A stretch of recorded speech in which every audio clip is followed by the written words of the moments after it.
Hi Rewilders, my name is Amanda Mastriani and I'm going to submit my recipe for the colostrum recipe challenge, and I hope that you like it.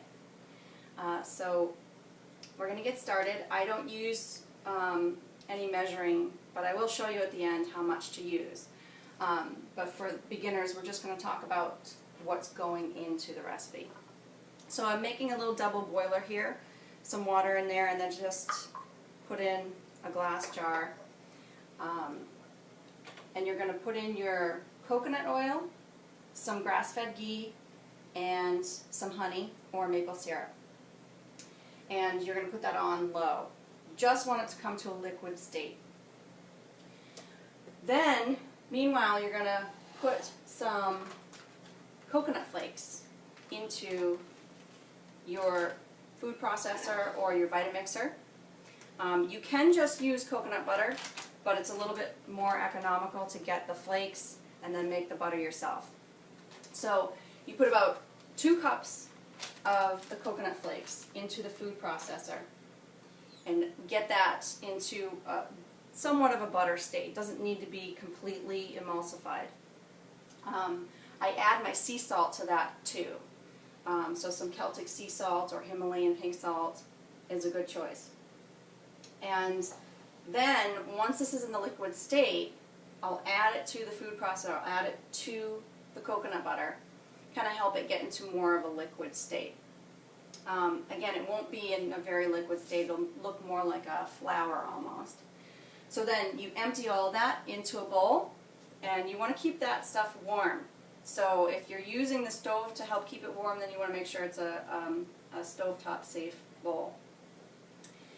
Then the next thing you're going to do is create your powder mixture. So that's a small bowl. You're going to use some colostrum powder, some cinnamon, or any other spices that suit your fancy.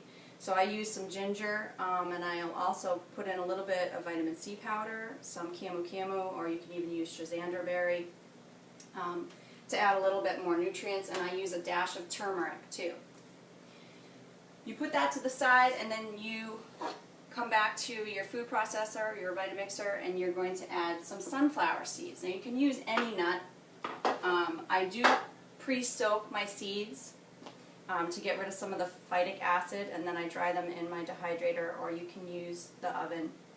And you can search on that whole thing if you don't know already. I'm sure you do, but of why and how to get rid of the phytic acid in your seeds or your nuts. Whatever nut is fine.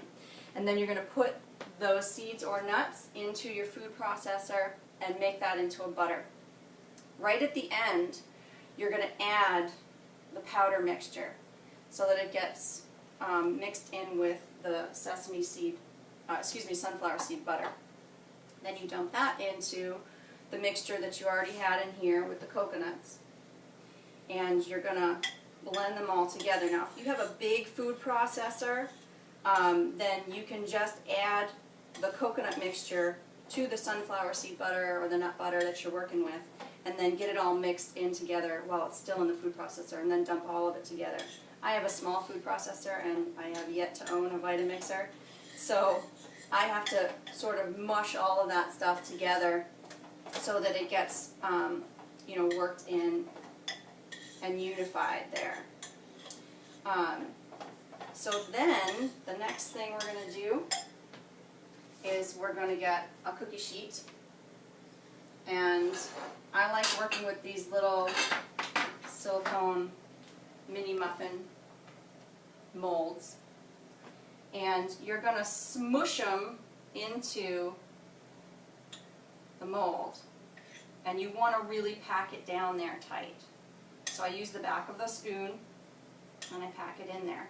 And you can also use one of those small like ice cream scoops. Those work well, and make them into circles, and then just put the little circles right on the cookie sheet.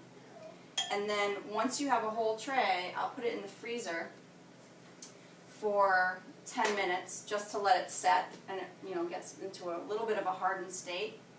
And then after they come out of the freezer, they slip right out of the muffin mold, and then you put that in a container and you'll store them in the fridge.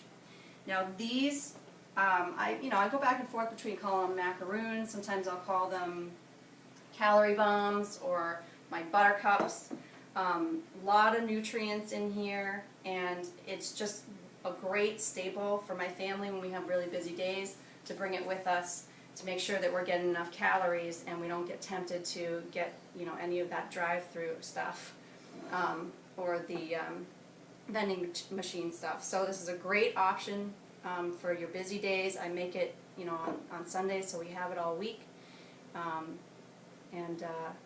If you try it out, make sure you vote for me, and thanks for watching. Oh, I forgot almost. Here is your recipes, very high tech. Thank you.